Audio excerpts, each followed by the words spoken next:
24 કલાકમાં કાર્યવાહી નહીં થાય તો કોંગ્રેસને ઇન્ડિયાથી બહાર કાઢાશે આપનું અલ્ટિમેટમ. દિલ્હી વિધાનસભા ચૂંટણી પહેલા કોંગ્રેસ અને આમ આદમી પાર્ટી વચ્ચે તણાવ વધી ગયો છે. સૂત્રોના જણાવ્યા અનુસાર હવે આમ આદમી પાર્ટી કોંગ્રેસને ઇન્ડિયા ગઠબંધનમાંથી બહાર કાઢવા માંગે છે. આ માટે તે અન્ય પક્ષો સાથે વાત કરશે. દિલ્હીના મુખ્યમંત્રી આતિશી અને આમ આદમી પાર્ટીના વરિષ્ઠ નેતા સંજય સિંહે આજે પત્રકાર પરિષદ કરીને કોંગ્રેસને 24 કલાકનું અલ્ટિમેટમ આપ્યું છે. જો કોંગ્રેસ અજય માકન સામે કાર્યવાહી નહીં કરે તો આપ નેતાઓ ઇન્ડિયાના અન્ય નેતાઓ સાથે વાત કરીને કોંગ્રેસને ગઠબંધનથી બાકાત કરવાની અપીલ કરશે.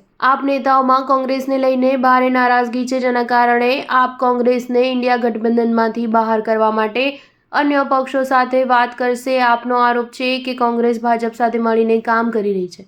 આપ નેતાઓ કોંગ્રેસ નેતાઓના સતત નિવેદનોથી નારાજ છે. તેમજ બુધવારે જ દિલ્હી યુથ કોંગ્રેસે અરવિંદ કેજરીવાલ વિરુદ્ધ FIR દાખલ કરી હતી, જેના કારણે આપ નેતાઓમાં ભારે નારાજગી જોવા મળી રહી છે. આટલું જ નહીં, કોંગ્રેસ નેતા સંજય માકને કેજરીવાલ વિરુદ્ધ આપેલા નિવેદનથી પણ આપ નેતાઓમાં ભારે નારાજગી છે. દિલ્હીના મુખ્યમંત્રી આતિશીએ કહ્યું કે કોંગ્રેસ નેતાઓના નિવેદનથી સાફ દેખાઈ રહ્યું છે કે કોંગ્રેસે હવે ભાજપ સાથે જ સાંઠગાંઠ કરી લીધી છે.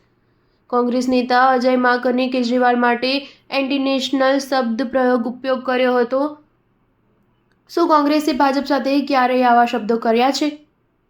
સંજય સિંહે પણ કહ્યું કે દિલ્હીની અંદર કોંગ્રેસ ભાજપના પક્ષમાં ઊભી થઈ ગઈ છે. કોંગ્રેસ દરેક એવા કામ કરી રહી છે જેનાથી ભાજપને જ ફાયદો થાય. કોંગ્રેસ નેતા અજય માકન તો ભાજપની જ સ્ક્રિપ્ટ વાંચી રહ્યા છે.